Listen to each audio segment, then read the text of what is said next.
اعوذ باللہ من الشیطان الرجیم بسم اللہ الرحمن الرحیم الحمد للہ الذی لا یبلغ مدحتہ القائلون ولا یحصی نعماءہ العادون ولا یعدی حقہ المجتہدون الذی لیس لصفتہ حد محدود ولا نعت موجود ولا وقت معدود ولا اجل ممدود فطر الخلائق بقدرته ونشر الرياح برحمته الصلاة والسلام على الرسول المسدد المصطفى الامجد المحمود الأحمد سيدنا ومولانا ومولى الكونين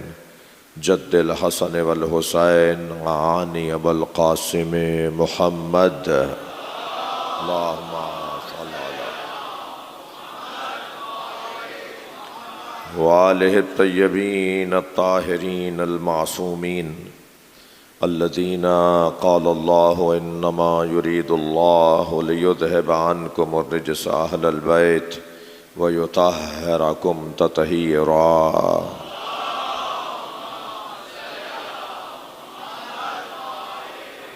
ولعنة الله على أعدائهم أجمعين من يوم عداوتهم إلى قيام يوم الدين أما بعد قال الحكيم في قرآن الكريم بسم الله الرحمن الرحيم هل أتى على الإنسان حين من الدهر لم يكن شيئا مذكورا إنا خلقنا الإنسان من نطفة أمشاج نبتليه فجعلناه سميعا بصيرا إنا هديناه السبيل إما شاكرا وإما كفورا صلوات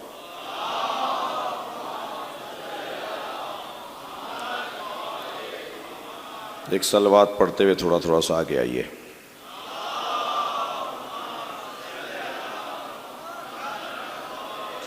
صلوات پڑھتے ہوئے آئیے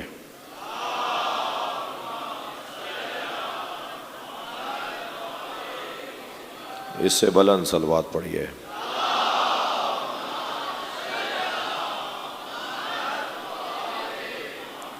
اس سے بھی بلند پڑھ سکتے ہیں اللہم صل علی سورہ مبارکہ الدہر کی ابتدائی 3 آیات بہت سوچ رہا تھا شاہ صاحب کے اس مجلس کے لیے کون سی آیت کی خدمت میں رہوں کون سی آیت کی خدمت میں رہیں ہم جی میں نے تو یہی سمجھا کہ واقعہ کربلا مذہب مکتب مسلک نظریے اور عقیدے سے بڑھ کر انسانیت کا مسئلہ ہے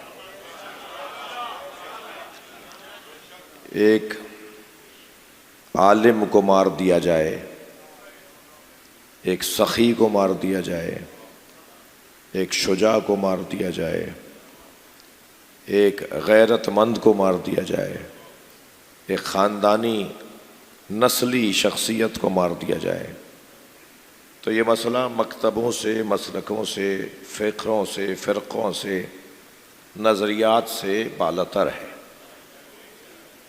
اور شاید یہی سبب ہے اکبر بھائی کہ عیسائی بھی امام حسین کی یاد میں مبتلا ہے اور میں سندھ کے صدر مقام میں مجلس پڑھ رہا ہوں تو سندھ کا تو ہندو بھی یا حسین بولتا ہے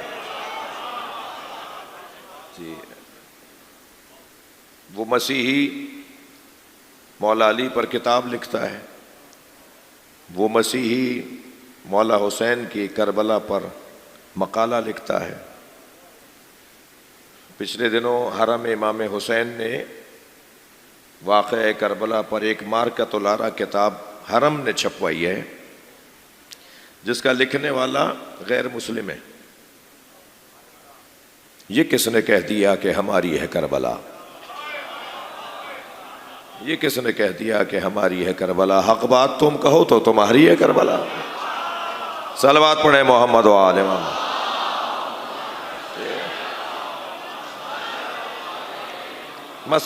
مسئلہ انسانیت کا ہے۔ تو میں نے پھر آیت بھی آپ کے سامنے اسی مناسبت سے تلاوت کی ہے۔ ارشاد ہو رہا ہے هل أتى على الإنسان حين من الدهر لم يكن شيئا مذكورا۔ اہل دقت، اہل ادب، ذوق اور مطالعہ کا شوق رکھنے والے میرے محترم سننے والے لوگوں میں تشریف فرما ہے۔ سوال جو ہوتا ہے نا، سوال،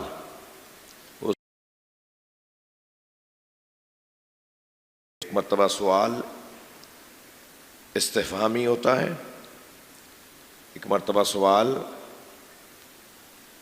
انکاری ہوتا ہے۔ مثلا میں آپ سے کہوں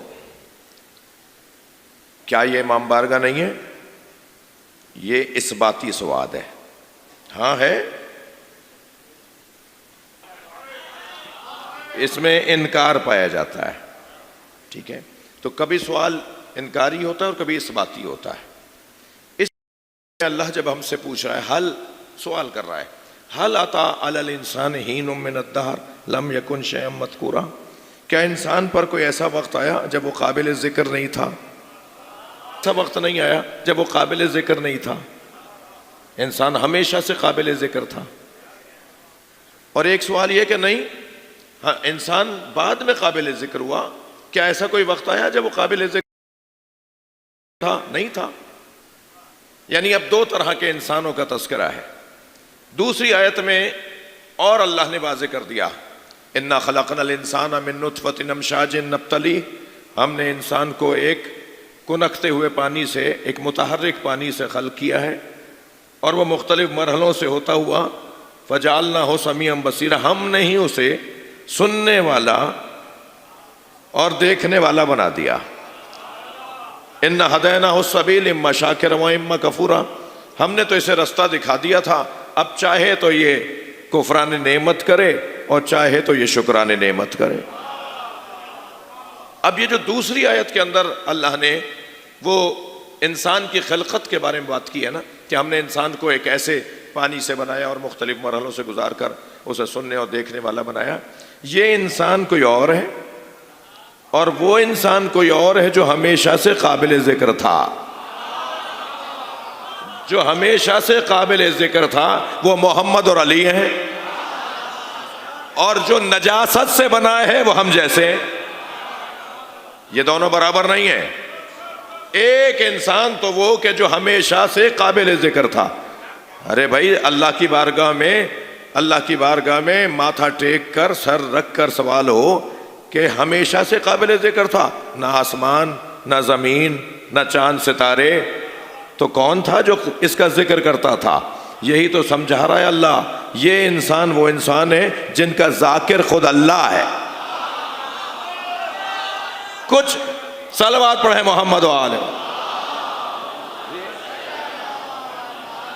یہ انسان وہ انسان ہے جس کا کچھ بھی نہیں تھا، اللہ تو تھا، اللہ تو ہمیشہ سے ہے نا، ازلی ہے نا، اس نے ان کا ذکر کیا۔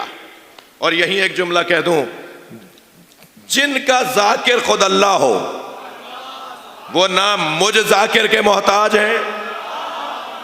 بھائی گردن ہلا دو، تھوڑی سی بات جا رہی ہے۔ جن کا ذاکر خود اللہ ہو وہ نہ مجھ ذاکر کے محتاج ہیں، اور نہ ہی ان کا ذکر کوئی یہ ملا روک سکتا ہے۔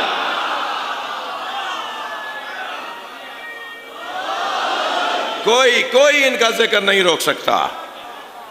ان کے ذکر کے پیچھے قدرت پروردگار ہے، ان کے ذکر کے ساتھ اللہ کی طاقت ہے۔ کیسے کیسے طوفان آئے، کیسے کیسے رکاوٹیں ڈالی گئیں، مجھے بتائیے ذکر حسین کم ہوا یا بڑھا؟ یہ امام بارگاہ اتنا بڑا بنایا گیا تھا، چھوٹا پڑ رہا ہے۔ امام بارگاہ چھوٹا نہیں پڑ رہا، حسینیوں میں اضافہ ہوا ہے۔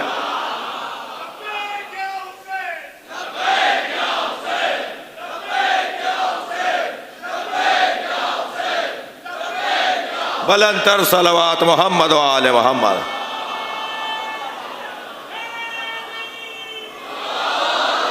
یہ دو طرح کے انسانوں کا ذکر ہے. اب یہ دونوں ایک جیسے نہیں ہیں بھائی. انسان اچھا بھائی انسان بھائی مجتبیٰ آپ کیونکہ پچھلی مجلس میں بھی تھے تو ایک اور منزل لے رہا ہوں میں. اور منزل یہ ہے کہ انسان مجہول ترین مخلوق کو کہا جاتا ہے. یہ حضرت انسان زمین شناس ہو جاتا ہے, حیوان شناس ہو جاتا ہے, فلک شناس ہو جاتا ہے, ستارہ شناس ہو جاتا ہے. یہ ہر ایک کو پہچان لیتا ہے, خود کو نہیں جانتا. ہاں, یہ اپنے آپ کو نہیں جانتا. مجہول ترین مخلوق ہے انسان. دنیا کی عالمی بڑی یونیورسٹیز میں انسان شناسی کا شعبہ ہوتا ہے. انسان پڑھایا جاتا ہے کہ انسان کو سمجھو. یہ جو چھوٹے بچے 7 سال سے چھوٹے بچے ذرا کان میں روئی ڈالیں. میں ان کے حق میں ایک بات کر رہا ہوں, کہیں یہ متکبر نہ ہو جائیں, کہیں یہ اس کا غلط فائدہ نہ اٹھائیں. والدین کو حکم ہے کہ 7 سال سے چھوٹے بچے کو تھپڑ نہیں مارو. اللہ کرے انہوں نے نہ سنا ہو جی. 7 سال سے چھوٹے بچے کو مارو نہیں, اس لیے کہ 7 سال تک یہ بچہ جو اللہ نے اسے صلاحیتیں دی ہوتی ہیں انہیں پختہ کر رہا ہوتا ہے. تمہارے ایک تھپڑ مارنے سے جیسے کسی درخت کو جھٹکا دیا جائے اور اس کے پتے جھڑ جائیں, ایسے ان کی صلاحیتیں جھڑ جاتی ہیں. جو انہیں شاید 80 سال میں کہیں کام آتی, کہیں 90 سال کی عمر میں کہیں کام آتی, فلاں جگہ وزیر بنتے تو ان کو یہ کام آتی, وہ آپ نے ان کو تھپڑ مار کے ان کی صلاحیتوں کو گرا دیا. اب یہ تو ہمیں پتہ ہی نہیں نا کہ اللہ نے کیا کیا جوہر, کیا کیا گوہر, کیا کیا صلاحیتیں ہمارے اندر رکھی ہیں. ہم اپنے آپ کو ہی نہیں پہچان پاتے. قرآن کہہ رہا ہے اتامرون بالبر وتنسون انفسکم. تم لوگوں کو تو نیکی کی دعوت دیتے ہو, اپنے آپ کو بھلا دیتے ہو. یہ انسان سارے دنیا کے لیے چاہتا ہے یہ ہو جائے, وہ ہو جائے, یہ کرو, وہ کرو, اور خود نہیں کرتا. اور اچھا یہ انسان خود کو نہیں پہچانتا, فرشتہ بھی نہیں جانتا اسے. تبھی تو کہا تھا اتجعل فیہا من یفسد فیہا ویسفک الدماء. یا اللہ تو اسے بنا رہا ہے خلیفہ جو فساد کرے گا, خون بہائے گا. تو اللہ نے کیا کہا, انی اعلم ما لا تعلمون, جو میں جانتا ہوں وہ تم نہیں جانتے. فرشتہ کہاں پہچانا, فرشتہ کب پہچانا؟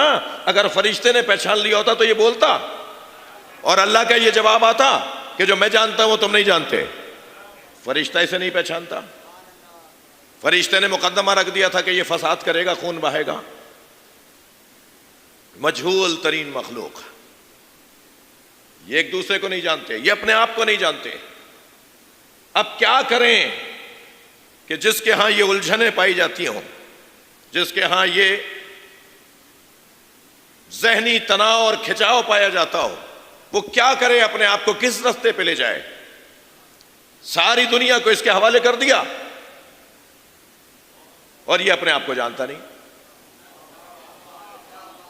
خلقت الخلق لاجلک, اے انسان میں نے ساری مخلوق تیرے لیے بنائی ہے. بس یہ پہلے جملے کے بعد اگر دوسرا جملہ یہ اپنے پلو سے باندھ لے تو اس کی آدھی مشکل آسان ہو جائے گی. خلقت الخلق لاجلک, اے انسان میں نے ساری مخلوق تیرے لیے بنائی ہے. وخلقتک لاجلی, مگر تجھے اپنے لیے بنایا ہے. اگر یہ بات سمجھ لے کہ یہ پلاٹ کی خاطر مرنے کے لیے نہیں بنایا گیا, یہ مکان کی خاطر مرنے کے لیے نہیں بنایا گیا, یہ زمین کی خاطر مرنے کے لیے نہیں بنایا گیا, یہ گاڑی پر قربان ہو رہا ہے, یہ پودے پتھروں پہ قربان ہو رہا ہے. جو اپنے سے کم تر پر اپنی جان دے دے وہ ہلاک ہے, اور جو اپنے سے بالا تر پہ جان دے دے وہ شہید ہے.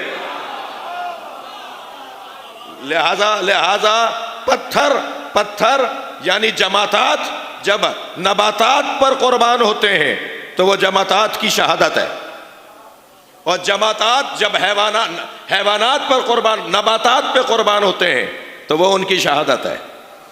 اور نباتات جب حیوانات پر قربان ہوتے ہیں تو وہ ان کی شہادت ہے، اور حیوانات جب انسان پر قربان ہوتے ہیں تو ان کی شہادت ہے۔ یہ انسان کس پہ قربان ہو، اس سے کون بالا تر ہے؟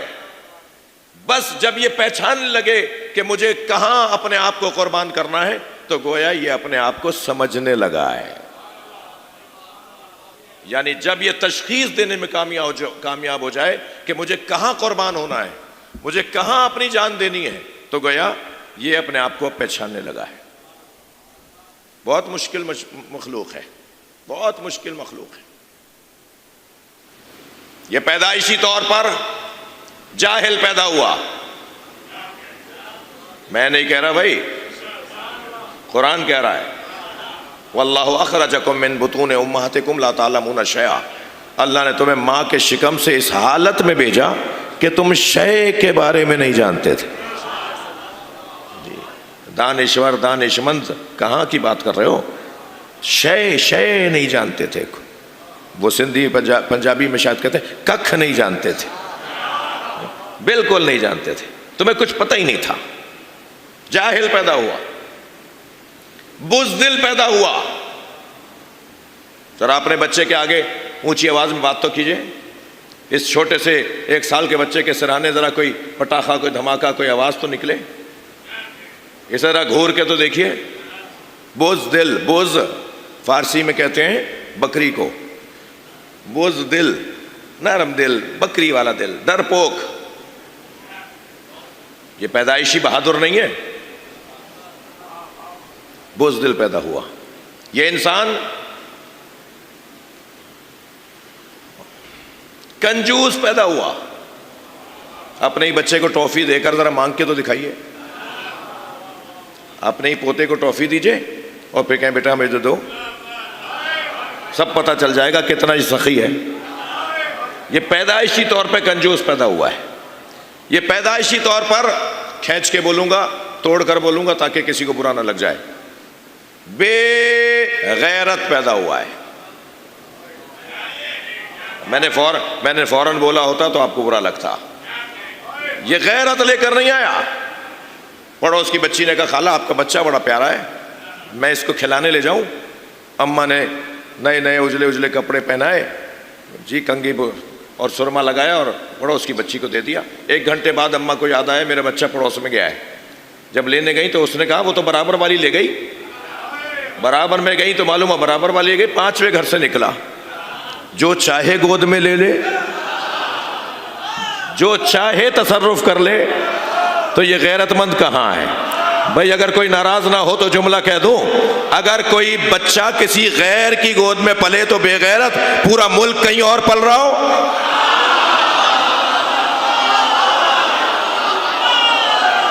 صلوات پڑھ لیں محمد و آلہ۔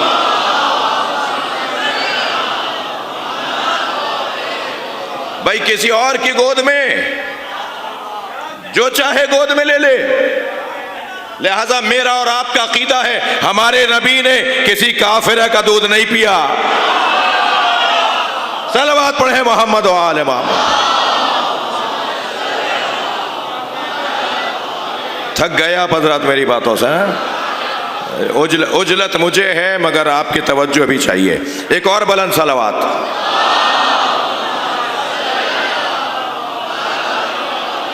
بھائی یہی اصول لے لیجئے، یہی اصول لے لیجئے، لَن يَجْعَلَ اللَّهُ لِلْكَافِرِينَ عَلَى الْمُؤْمِنِينَ سَبِيلًا۔ اللہ نے یہ فیصلہ کر دیا ہے کہ کافر کو مومن پر حکمرانی، تسلط، اختیارات نہیں دے گا۔ اللہ کافر کو مومن پہ تسلط نہیں دے گا۔ یہ آیہ کریمہ کو ذہن میں بٹھا کر اب ذرا تاریخ کا صفحہ پڑھیں۔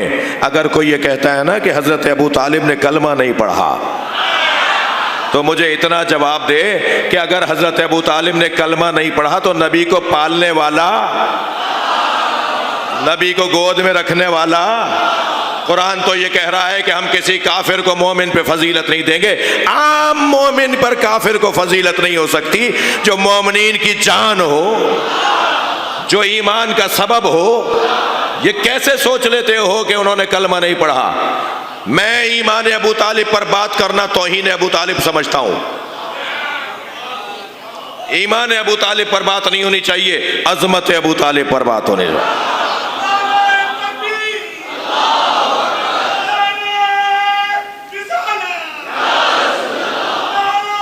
مل کر جواب دیجئے بھائی.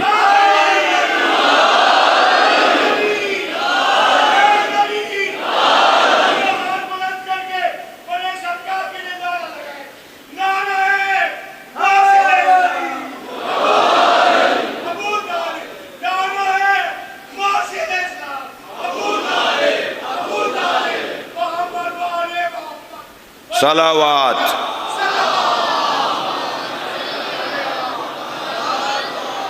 مجھ طالب علم سے اگر کوئی پوچھے کہ آپ پوری عظمت ابو طالب علیہ السلام کے باب میں پوری ایک کتاب کا ایک جملے میں خلاصہ بتائیں. ہوتا ہے ہمارے ساتھ یہ مسائل ہوتے ہیں. مولانا ٹائم ختم ہو گیا، مولانا اذان ہونے والی ہے، مولانا دعا بھی ہونی ہے، تو آپ ذرا 2 جملوں میں اپنی 5 منٹ میں خطاب کر لیں. وہ بڑا مشہور واقعہ نقن صاحب کا ہے نا. وہ انڈیا میں سیمینار تھا اور سیمینار کا موضوع یہ تھا کہ کربلا نہ ہوتی تو کیا ہوتا، اور اس کے مہمان خاص اور آخری خطیب علامہ نقن تھے. تو انہیں جب بلایا گیا تو 5 منٹ رہ گئے تھے اذان ہونے میں. تو کہا حضور کیا کریں، ہم معافی چاہتے ہیں، 5 منٹ میں خطاب کر لیں. انہوں نے کہا نہیں، 5 منٹ تو بہت بڑی بات ہے، میں آدھے منٹ میں بات کروں گا. اور مائک پر آئے اور بسم اللہ پڑھ کے انہوں نے کہا کہ اگر کربلا نہ ہوتی تو جمعے کی نماز بدھ کو ہوتی.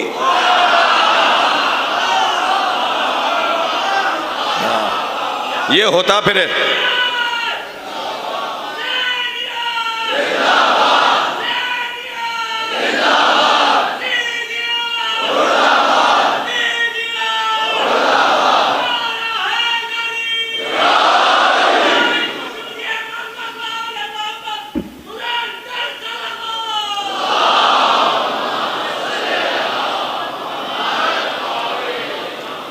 توجہ کر رہے ہیں آپ.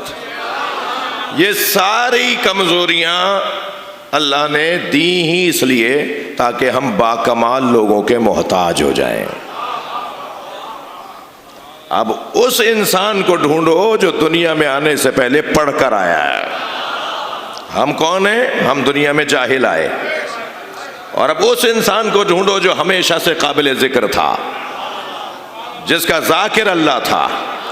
وہ انسان وہ ہے کہ جس کے لیے قرآن کہتا ہے الرحمن علم القرآن خلق الانسان. رحمان نے پہلے قرآن پڑھایا ہے، پھر انسان محمد کو بنایا. وہ لوگ ہیں کہ جو خلق ہونے سے پہلے پڑھ چکے. تھک تو نہیں رہے میری باتوں سے آپ؟ تو توجہ ذرا بڑھائیں گے. یہ وہ انسان ہے جو وہاں سے پڑھ کر آئے. جی وَلَقَدْ أَرْسَلْنَا مُوسَىٰ بِآيَاتِنَا، اور ہم نے موسیٰ کو اپنی نشانیوں کے ساتھ بھیجا ہے. یہ بھیجے گئے لوگ ہیں، نکالا جانے والا شیطان تھا. یہ وہاں سے بھیجے گئے ہیں، اور جو بھیجا جاتا ہے اس میں خود ایک پیغام پوشیدہ ہے کہ کسی کام پر بھیجا گیا ہے. بھیجنے کا کیا مطلب ہوا بھائی؟ بھیجا ہے تو کوئی کام دے کر بھیجا ہے نا. اس گھرانے کو ہماری ہدایت کا کام دے کے بھیجا ہے. یہ گوشت کے لوتھڑوں کو آدمی کے بچوں کو انسان بنانے آئے. تو توجہ ہے بات بھائی، تھوڑا بولتے رہو میرے ساتھ. یہ اللہ آپ کے سننے میں اور بولنے میں مزید بہتری عطا فرمائے. ایک صلوات پڑھیں محمد وال.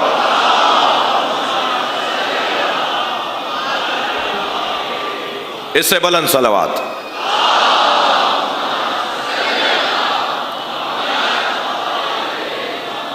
ہمیں محتاج کر دیا کہ ان کے دروازے پر آ جائیں جو گہوارے میں کلے اجدر چیر کے بتاتا ہے کہ ہم دنیا میں آنے سے پہلے کے شجاع ہیں.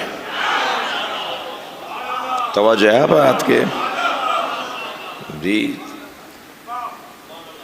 میرے مولا حسین 3 سال کا سن، نبی کی محفل. آتے ہوئے دیکھا امام حسین کو آواز دے کر کہا مرحبا مرحبا یا زین السماوات والارض،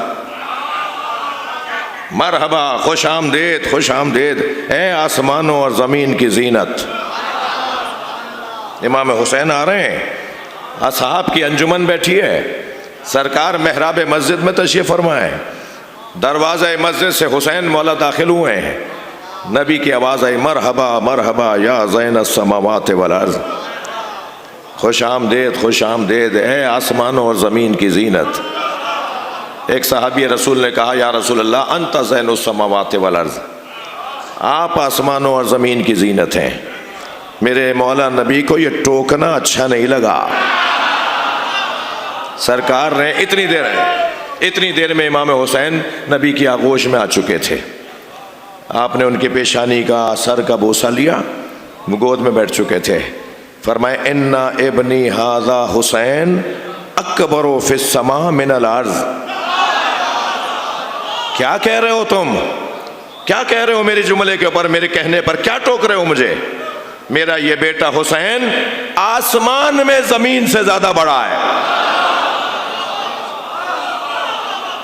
لَمَكْتُوبٌ عَلَى يَمِينِ الْعَرْشِ، سرکار کا قول سنا رہا ہوں، لَمَكْتُوبٌ عَلَى يَمِينِ الْعَرْشِ، اور عرش پر لکھا ہوا ہے، عرش پر بھی سیدھی طرف لکھا ہوا ہے۔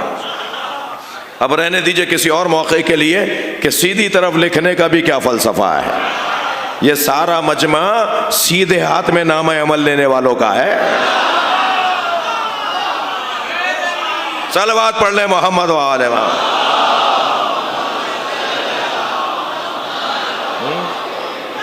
لَمَكْتُوبٌ عَلَى يَمِينِ الْعَرْشِ، عرش کے سیدھی طرف لکھا ہوا ہے ان الحسین مصباح الہدی و سفینۃ النجات، حسین چراغ ہدایت ہے، حسین کشتی نجات ہے۔ یہ وہاں سے تیار کر کے بھیجے گئے۔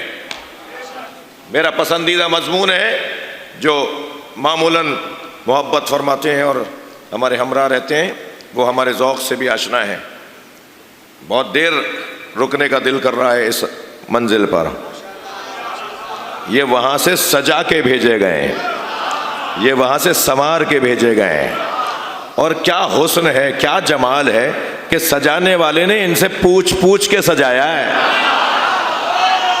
اس کے پیچھے بھی حدیث ہے، یہ سجا کر بھیجا ہے۔ مجھے ہو بھی رہا ہے، تاخیر ہونے کا بھی خوف ہو رہا ہے، اور دل کر رہا ہے کہ ایک مرحلہ اور آگے آ جاؤں۔ جی میرے مولا نبی مولا علی کو دیکھ کر، ایک تو یاد رہے میرے بچوں جوانوں، نبی مکرم جس دن علی کو دیکھ لیتے تھے، اقبال نے کہا ہے نا کہ علی کے چہرے کو دیکھ کر نبی فال خوش نکالتے تھے۔ جی ہاں، علی کو دیکھ کر نبی کا دن اچھا گزرتا تھا، اور جس دن علی کو نہیں دیکھتے تھے اس دن سرکار مغموم بجھے سے رہتے تھے۔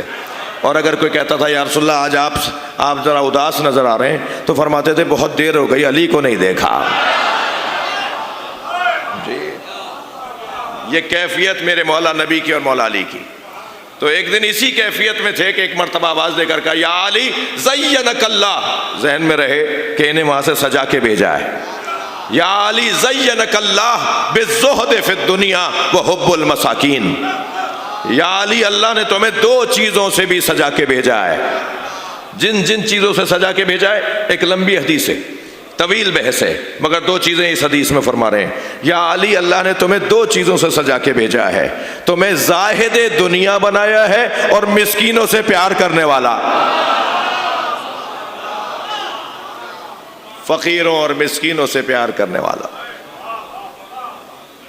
جی جب کبھی ایسا ہوتا تھا نا کہ مولا مسکینوں کو کچھ دے رہے ہوتے تھے، تو یہ بھی ہوتا تھا کہ ان کے ساتھ جا کے کھڑے ہو جاتے تھے۔ کسی نے کہا مولا آپ وہاں جا کے، فرمایا میں وہاں جا کے اس لیے کھڑا ہوں تاکہ انہیں لینے میں شرمندگی محسوس رہا ہو۔ مولا علی کے اصحاب اور مولا علی کے پکے سچے شیعوں میں ایک نام ہے حضرت مالک اشتر۔ صحیح ہے نا؟ اچھا دیکھیں، میں نے مالک اشتر نام لیا، آپ میرے اندر بہادری آنا شروع ہو گئے۔ کچھ نام ہی ایسے ہوتے ہیں جن کی تاثیر کچھ اور ہے، اور میں وہ نام کیوں لوں کہ جن کی تاثیر بھی بری ہے؟ صلوات پڑھ لیں ذرا محمد و آل محمد۔ تھک تو نہیں رہے آپ حضرات؟ اب اگر یہاں کوئی کلپ بنانا چاہے تو بنا لے۔ اور پیغام یہ ہے،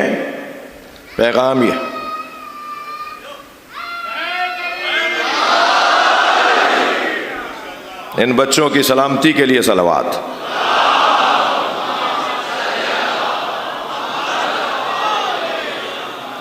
توجہ ہے؟ بہت واضح اور روشن پیغام دے رہا ہوں، جا کے پہنچا دو اپنے نابکاروں کو۔ آپ سے نہیں کہہ رہا، پیغام دے رہا ہوں۔ یاد رہے، جس نے بھی مولا علی کو اذیت پہنچائی ہے وہ تمہارے نزدیک برا ہوگا، تمہارے نزدیک معتبر ہوگا، ہمارے نزدیک لعنتی ہے۔ کوئی اعتبار نہیں ہے، کوئی ضرورت نہیں ہے۔ اور خبردار، تمہارا باپ مٹی میں دب کے کیڑوں کے حوالے ہو گیا، اور ذکر حسین آج بھی جاری ہے، اہل بیت کا پیغام آج بھی جاری ہے۔ ان دھمکیوں میں، ان الجھنوں میں آنے والے نہیں ہیں ہم اہل بیت کے دشمنوں پہ لعنت کرتے ہیں، کرتے رہیں گے۔ صلوات پڑھ لیں محمد و آل محمد۔ اس سے بلند صلوات پڑھ لیں۔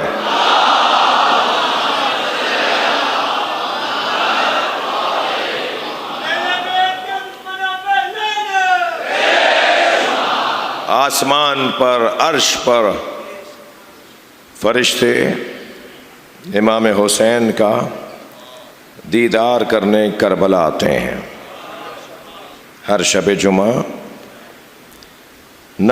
لائن ترتیب مرتباً کربلا میں فرشتوں کا غول کا غول، دستوں کے دستے اترتے۔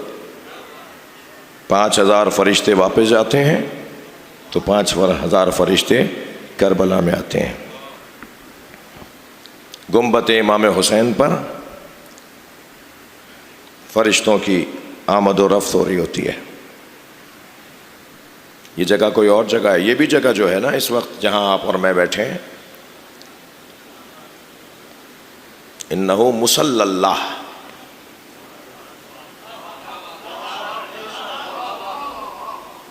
یہ اللہ کا مصلی ہے۔ اللہ کرے میرے جوان بچے مجھ سے کچھ لے کے جائیں۔ اللہ کا مصلی، ہمارا مصلی تو ہم اس میں نماز پڑھتے ہیں نا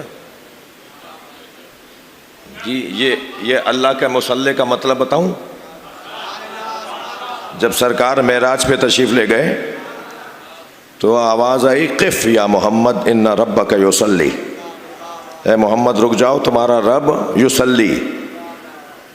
اب ترجمہ وہی ہوگا نا، ان اللہ و مریفے کر رہا ہے، تمہارا رب تم پہ درود و سلام بھیج رہا ہے جی۔ یہ جو فرش اعضا ہے نا، یہ اللہ کا مصلی ہے، یعنی یہاں سے اس کی رحمتیں پھیلتی ہیں۔ بیٹھا منا میں بیٹھا ہوں، یہ منا ہے، یہ عرفات ہے، یہ مشعر الحرام اڑنے کی جگہ ہے۔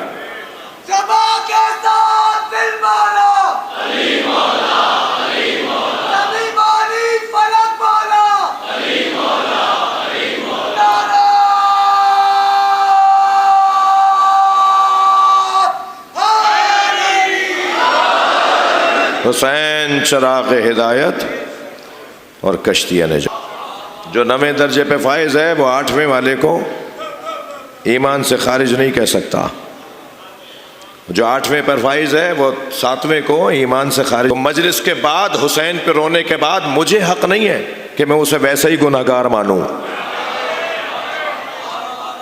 جیسے وہ پہلے گناہگار تھا۔ کیا معلوم اس کا اپنے اللہ کے ساتھ تار جڑ گیا، بلکہ بعض زاویوں سے وہ اس منزل سے بھی کہیں اور کی منزل ہے بعض پہلوؤں سے۔ یہ امام حسین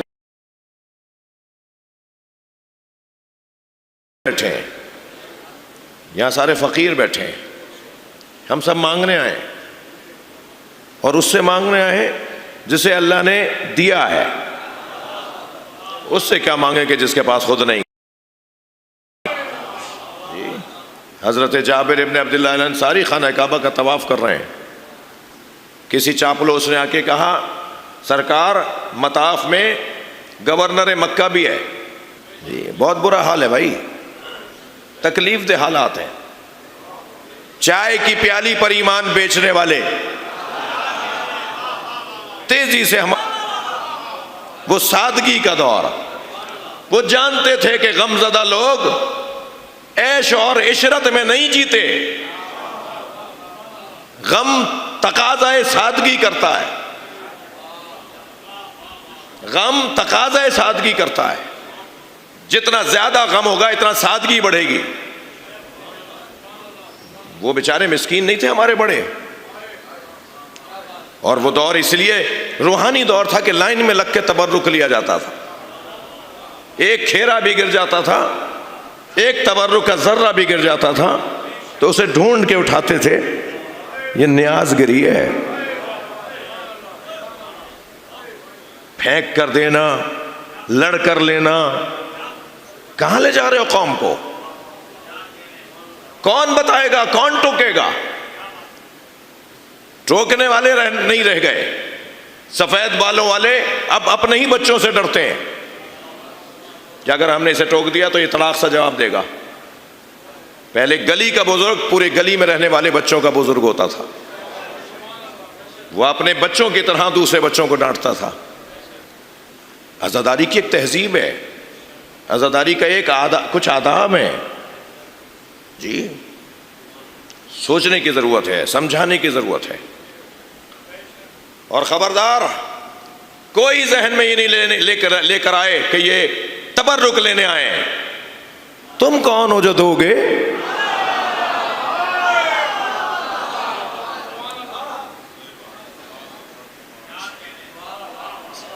یہ در حسین ہے، یہاں جتنی عاجزی بڑھے کم ہے، جتنی عاجزی بڑھے کم ہے۔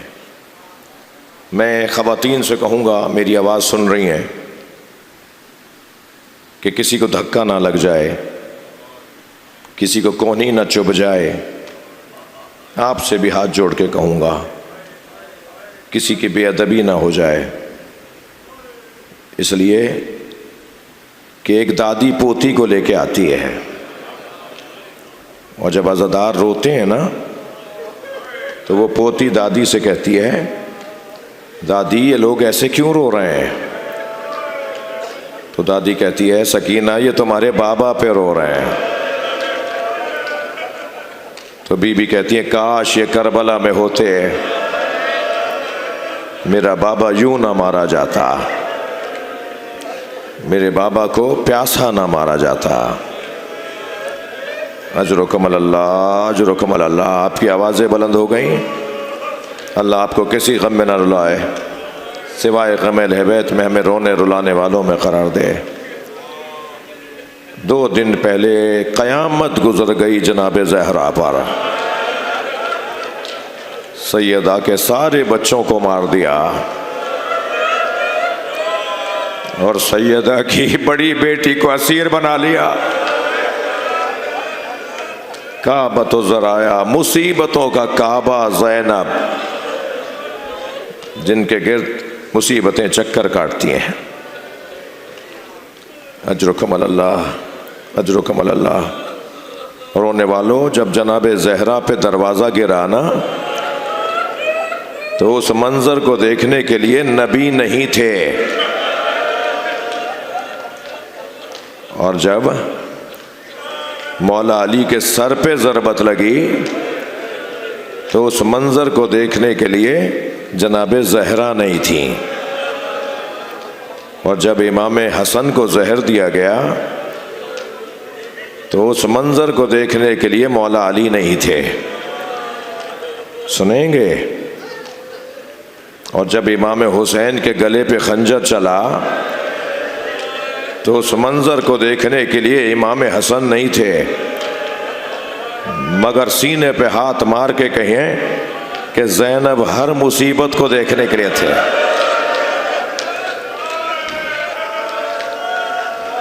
نانا کا جنازہ دیکھا، ماں پہ جلتا ہوا دروازہ دیکھا، بابا علی کے سر پہ لگتی ہوئی تلوار دیکھی، بھائی حسن کے جگر کے ٹکڑے دیکھے۔ بڑا جگر تھا جناب زینب کا، ایک ٹیلے پہ کھڑے ہو کر بھائی کو ذبح ہوتے دیکھا۔ اجرکم اللہ، اجرکم اللہ۔ جن کے مذہب میں رونا جائز ہے تکلف کر کے نہ روئیں، اور جسے رونا نہ آ رہا ہو نا اللہ سے آنسو مانگے۔ یہ مولا کے سویم کی مجلس ہے نا، سویم کی مجلس ہے۔ اجرکم اللہ، اجرکم اللہ۔ 3 سال کا سن تھا جناب زینب کا۔ روزانہ نبی در سیدہ پہ کھڑے ہو کے سلام کرتے تھے، السلام علیکم یا اہل بیت النبوہ۔ آیت تطہیر 9 ہجری میں نازل ہوئی ہے، 11 ہجری میں سرکار کی رحلت ہوئی ہے۔ یہ 2 سے 2.5 سال تک روزانہ نبی جناب زہرا کے دروازے پر اہل بیت نبوت کو سلام کرتے تھے، اور کوئی نہ کوئی دروازہ کھول کے نبی کا استقبال کرتا تھا۔ اب کی دفعہ کیا ہوا، زینب دروازے پہ آ گئیں۔ عمر میری بیوی کی 3 سال کی ہے۔ نبی نے اپنی نواسی کو دروازے پہ دیکھا، جتنا پیار حسین سے ہے نا اتنا ہی پیار شریکت الحسین سے ہے۔ نبی نے پیشانی کا بوسہ دیا، فرمایا زینب تم دروازے پہ کیوں آئی ہو؟ کہا نانا رات کو میں نے خواب دیکھا ہے۔ اماں زہرا نے کہا ہے تعبیر نانا سے پوچھو۔ سرکار سامنے بیٹھ گئے، اے میری بچی بتاؤ تم نے کیا خواب دیکھا؟ نانا میں نے خواب دیکھا ہے صحرا میں تنہا ہوں۔ اجرکم اللہ، اجرکم اللہ۔ نانا خواب میں دیکھتی ہوں تیز آندھی چل رہی ہے، میرے پیر زمین سے اکھڑ رہے ہیں، میں نے ایک درخت کا سہارا لیا، کچھ دیر کے بعد آندھی کے جھونکے سے درخت زمین سے اکھڑ گیا۔ نانا مجھے دوسرا درخت نظر آیا، میں نے اس کا سہارا لیا، مگر آندھی کے جھونکے سے وہ درخت بھی زمین سے اکھڑ گیا۔ نانا پھر دور مجھے تیسرا درخت نظر آیا، میں نے اس کا سہارا لیا، مگر کچھ دیر کے بعد وہ درخت بھی زمین سے اکھڑ گیا۔ رونے والوں جناب زینب نے اب رونا شروع کیا۔ فرمایا نانا یہاں خواب مکمل ہو گیا ہوتا تو میں آپ کو زحمت نہ دیتی، خواب آگے چلتا ہے۔ نانا دور دور تک کوئی سہارا نہیں تھا، تیز آندھی چل رہی تھی، نانا میرے سر سے چادر اتر گئے۔ اجرکم اللہ۔ سرکار نے روتے ہوئے فرمایا زینب تمہارے 3 سہارے ہیں، تمہارا بابا علی تمہارا سہارا، تمہارا بھائی حسن تمہارا سہارا، تمہارا بھائی حسین تمہارا سہارا۔ ہاں میری بچی کربلا کے میدان میں تمہارے سر سے چادر اتر جائے گی۔ اجرکم اللہ، اجرکم اللہ۔ ہو گئی مجلس، ہو گئی مجلس، گریے کی آوازیں بلند ہو گئیں۔ جناب زینب نے بھائی کو کیا کیا مصیبتیں دیکھتے ہوئے، لاشیں لاتے ہوئے نہیں دیکھا۔ علی اکبر کا لاشا لائے، بڑھ کے سہارا دیا، قاسم کا پامال لاشا لائے، بھائی اس کا لاشا میں اٹھواؤں گی۔ عباس کے بازو اٹھائے، اجرکم اللہ، اجرکم اللہ۔ اور عزادارو آپ کی آوازیں بلند ہو رہی ہیں۔ ایک لاشا تو حسین نے ایسے اٹھایا جو چھوٹا بہت تھا، مگر امام حسین سے اٹھتا نہیں تھا۔ کبھی آگے جاتے تھے انا للہ، کبھی الٹے پیر واپس آتے تھے رضن بقضائہ و تسلیما لامرہ۔ وہ ننھا سا لاشا، وہ علی اصغر کا لاشا، سارے لاشے امام حسین نے خود اٹھائے، مگر رونا اس بات کا ہے حسین کا لاشا اٹھانے والا کوئی نہیں تھا۔ 3 دن تک بے گور و کفن رہا زہرا کا لال۔ کیسے چھوڑ کر گئی ہیں اپنے بھائی کے بدن کو، اس کا بیان بہت مشکل ہے۔ جب جناب زینب آئی ہے نا امام حسین کے بدن پر تو لاشا پہچانا نہیں جا رہا تھا. آواز دے کر کہا انت اخی زینب، کیا تم ہی زینب کے بھائی حسین ہو؟ اور پھر ایک مرتبہ لاشے کے گرد چکر کاٹنے لگے. اجر و کمل اللہ، اجر و کمل اللہ. اپنی آوازوں کو آزاد کریں، سویم کی مجلس ہے. بی بی نے لاشے کے گرد چکر کاٹنا شروع کیے. امام سجاد نے فرمایا پھوپھی اماں کیا دیکھ رہی ہیں؟ فرمایا سالم جگہ ڈھونڈ رہی ہوں جہاں بوسہ دے سکو. جناب زینب کو سالم نگر نظر نہیں آئی تو کٹی ہوئی گردن کا بوسہ دیا. اجر و کمل اللہ، اجر و کمل اللہ. کٹی ہوئی گردن کا بوسہ دیا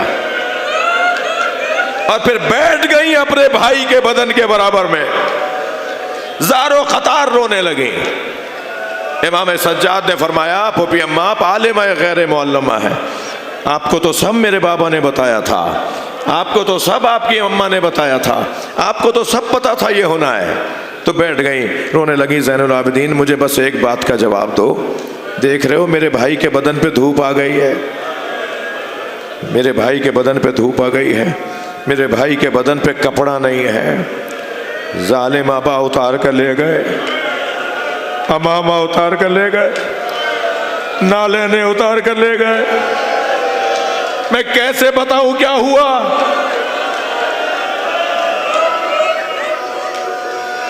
جب خیمے لوٹ رہے تھے نا رونے والوں، تو ایک لوٹنے والا سپاہی، یزید کے لشکر کا ایک سپاہی لوٹنے کے لیے جب پہنچا تو سب لوٹ چکا تھا، اسے کسی خیمے میں لوٹنے کو کچھ ملا نہیں. تو اس نے ایک اور سپاہی جس کے پاس سامان تھا اس سے پوچھا کہیں کچھ بچا ہے جو میں بھی اٹھا لوں؟ تو کہنے لگا نہیں، خیموں میں تو سب لوٹ گیا، حسین کا لاشا لوٹا جا رہا ہے. اجر و کمل اللہ، اجر و کمل اللہ. اللہ کرے میں بیان کر پاؤں. آیت اللہ نظری منفرد نے قصہ کربلا میں اس واقعے کو لکھا ہے. وہ شخص جب امام حسین کے لاشے پر پہنچا نا، سنیں گے، وہ کہتا ہے کہ سب لوٹا جا چکا تھا. حسین کا ماما کوئی لے گیا، حسین کی نالینیں کوئی لے گیا، حسین کی ابا کوئی لے گیا. حسین کے بدن پہ ایک پھٹا ہوا کرتا تھا. میں نے سوچا اس کرتے کی تو کوئی قیمت نہیں ملے گی، اس کرتے کو میں کیوں لے لوں. کہتا ہے میں چھوڑ کے جانے لگا تو اچانک میری نگاہ گئی کہ حسین نے اس کرتے کو روکنے کے لیے کمر میں پٹکا باندھا ہوا ہے. اللہ کرے یہ روایت بیان ہو جائے. حسین نے کمر میں پٹکا باندھا ہوا ہے. تو کہنے لگا میں نے سوچا کہ اس پٹکے کے پیسے ملیں گے اور میں جب جا کر دربار میں بتاؤں گا نا حسین کی کمر کا پٹکا کھول کے لایا ہوں تو مجھے کوئی انعام ضرور ملے گا. وہ کہتا ہے میں بیٹھ گیا حسین کے بدن کے برابر میں تو میں نے دیکھا حسین نے 2 گرہیں لگائی ہوئی ہیں. کہتا ہے میں نے پہلی گرہ کھولی تو حسین کا ہاتھ اٹھنا شروع ہوا. کہتا ہے پہلے تو میں نے سوچا یہ وہم تو نہیں ہے، مگر حسین کا ہاتھ گرہ پر آ گیا. اب میں نے چاہا کہ حسین کا ہاتھ ہٹاؤں، مجھ میں طاقت کم نہیں تھی. کہتا ہے میں نے پوری طاقت سے حسین کا ہاتھ ہٹانا چاہا مگر ہاتھ ہٹ نہیں رہا تھا تو میں نے خنجر نکال کے ہاتھ کاٹ دیا.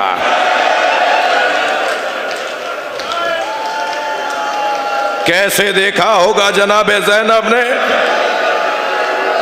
اجر و کمل اللہ، اجر و کمل اللہ، اجر و کمل اللہ. اللہ آپ کو کسی غم میں نہ رلائے، جو جہاں بیٹھا ہے پرسہ دے. اللہ ان آوازوں پر رحمت نازل فرمائے. اگر کسی کے بڑے نے رونے سے روکا ہے نا، کسی کے مسلک کے بڑے نے رونے سے روکا ہے نا، تو ہمیں امام رضا نے رونے کا حکم دیا ہے. فرمایا یبن شبیب ان کنت باکیا علی شیء فابکی علی الحسین. اے فرزند شبیب اگر کبھی کسی چیز پہ رونے کا دل کر رہا ہو تو اے فرزند شبیب اگر کبھی کسی چیز پہ رونے کا دل کر رہا ہو تو میرے جد حسین پہ رو لینا. اجر و کمل اللہ. اجر و مجلس ہو گئی، گریہ ہو گیا، پرسہ ہو گیا. امام رضا کا میں نے نام لے دیا. جب یہ والی روایت بیان کر رہے تھے نا، امام سمجھا رہے تھے، تعلیم دے رہے تھے کہ اگر کبھی رونا ہو تو میرے جد پہ رونا. اسی روایت میں ایک اور جملہ بھی سنا دوں. ایک ٹھنڈی سانس لی اور فرمایا تمہیں پتا ہے میرے جد کو کیسے مارا؟ تمہیں پتا ہے میرے جد کو کیسے مارا؟ کہا یا ابن شبیب زمانہ جاہلیت میں